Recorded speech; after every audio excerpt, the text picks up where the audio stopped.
Process అంత same ఏమన్నా మనం చూసుకోలేదు, టైం గడిచిపోయింది. 24 అవర్స్లో మనం చేయొచ్చు. కానీ అందులో బాగా అక్కడ వేరే కాన్సెప్ట్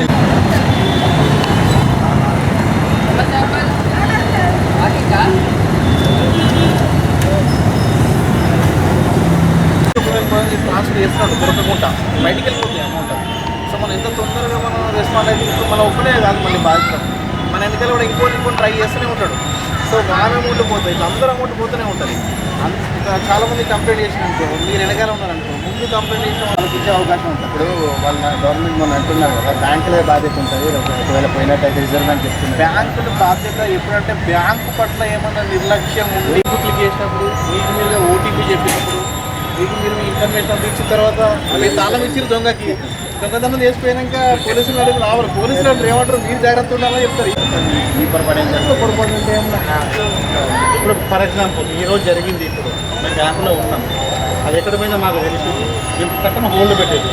అది తెలిసి కూడా మేము అట్లా ఏం పెట్టకుండా మీరు అలాంటి రికవరీ ప్రాసెస్ మేము చేయాలి. తెలిసినప్పుడు కూడా మేము రెస్పాండ్ కాకుండా అంతలో ఏమైనా జరిగింది అనుకోండి, అప్పుడు మేము కూడా బాధ్యులమే అవుతాం కదా. అలాంటి కేసు వచ్చినప్పుడు మేము ఫస్ట్ చేస్తామంటే ఒకసారి అకౌంట్ చెక్ చేస్తాం. ఎస్బీఐ అయింది అనుకోండి, అక్కడ ఫండ్ ఉంది అనుకోండి, అకౌంట్ హోల్డ్ పెట్టింది.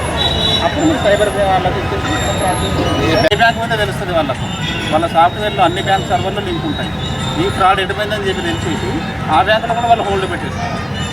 ఓటీపీ చెప్పేంత వరకు అయితే జరుగుతారు. చాలా ఉంటుంది. అంటే మమ్మల్ని అందరినీ ఇలా ఉంది అలా ఉంది అంటారు, కానీ మాది ఏంటంటే సెక్యూర్డ్గా పెడతారు మన వాళ్ళు. మేము వేరే వాళ్ళు పెట్టారు, వేరే ప్రైవేట్ బ్యాంక్ వాళ్ళు బాగుందని అంటారు, కానీ ఈజీ ఉంటుంది కదా, ఫోన్పే ఈజీ ఉంటుంది. కానీ మేము యోనోలో కూడా మీరు స్కాన్ చేసి పెట్టవచ్చు. యోనోలో ఓటీపీ అడిగిన తర్వాత స్కాన్ చేయొచ్చు. ఒక సెక్యూరిటీ, మీ ఫోన్ చోరీ అయినా కానీ వాడు చేయకుండా ఫోన్పే ముందుకు వాడవచ్చు. ఎస్బీఐ లేకుండా యోనో నుంచి కూడా స్కాన్ చేయొచ్చు, మొబైల్ పంపేయచ్చు, అన్ని పంపించచ్చు. థర్డ్ పార్టీ యాప్స్ ఈ ఫోన్పే గూగుల్ పే కంటే కూడా ఈ యోనో లాంటి మా ఎస్బీఐ అప్రూవ్డ్ యాప్ వాడితే మీకు ఎటువంటి ప్రాబ్లం ఉండదు, చాలా సెక్యూర్ ఉంటుంది. మీరేమైనా జరిగితే కూడా వెంటనే కంప్లైంట్ చేయొచ్చు, యాక్షన్ తీసుకునే అవకాశం ఉంటుంది. మన దాని నుంచి మన దానికి పంపిస్తే చాలా ఈజీగా ఉంటుంది. వాడు కూడా బ్యాంకులకి వెళ్ళి అంటాడు తప్ప వాడు తీసుకోడు. ఫోన్పేలో మీరు నా చేసినప్పుడు నేను ప్రాబ్లమ్స్ బ్యాంకుని కాంటాక్ట్ చేయమంటాడు. యాక్చువల్గా ఫండ్స్ వాళ్ళ దగ్గర నుంచి రావాలి బ్యాంక్కి, కానీ ఆ విషయం మీకు చెప్పరు. బ్యాంక్కే అటెండ్ చేయకూడదు. అటెండ్ చేసినా సరే మీ ఇన్ఫర్మేషన్ ఇవ్వండి, మీ దగ్గర ఉన్న బ్యాంక్ వెళ్ళి చేసుకుంటాం. ఒకటి కేవైసీ అడుగుతారు, కేవైసీ బ్యాంక్ వెళ్ళి ఇచ్చేస్తామని చెప్పాను. ఓటీపీ ఇవ్వరు. ముఖ్యంగా సీనియర్ సిటిజన్ వాళ్ళు టార్గెట్ చేస్తారు.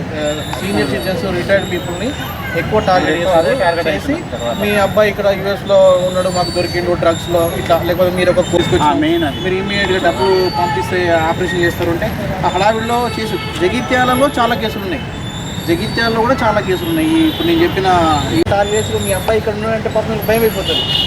భయం అయిపోయి ఇమీడియట్గా ఏదో 5 లక్షలు 10 లక్షలు పంపించామని చెప్పి ఫస్ట్ అయితే పడుతుంది, కొంచెం అయితే లాస్ అవుతుంది.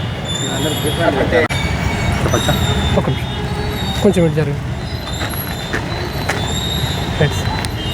ఈరోజు ఎస్బీఐ ఏసీబీ జగిత్యాల బ్రాంచ్ తరఫున ఇక్కడ పార్కులో జనాల సైబర్ క్రైమ్లు ఎలా జరుగుతున్నాయి, మనం ఎలా అరికట్టవచ్చు, వారి నుంచి మనం ఎలా నివారణ పొందవచ్చు, మనం ఎలా జాగ్రత్తగా ఉండొచ్చు అనే విషయం మీద ఇక్కడ క్యాంప్ నిర్వహించడం జరిగింది. అందరికీ అవగాహన కల్పించి ఎవరికి ఓటీపీలు చెప్పడం కానీ వాళ్ళ డాటా ఇవ్వడం కానీ చెప్పకుండా ఉండడం చేయమని చెబుతూ, ఎవరైనా అధికారులం అంటూ పోలీసులు కానీ ఎవరైనా ఇన్స్పెక్టర్ అని చెప్పి ఎయిర్పోర్ట్ అథారిటీ అలాంటి వాళ్ళు చేసినప్పుడు కూడా వాళ్ళు రెస్పాండ్ కాకుండా ఇమ్మీడియట్లీ 1930 కాల్ చేయడం, లేదంటే వాళ్ళ అకౌంట్ ఉన్న నియర్ బై బ్యాంక్కి వెళ్ళి కలవడం చేయడం చెప్పి అవగాహన కల్పించడం జరిగింది.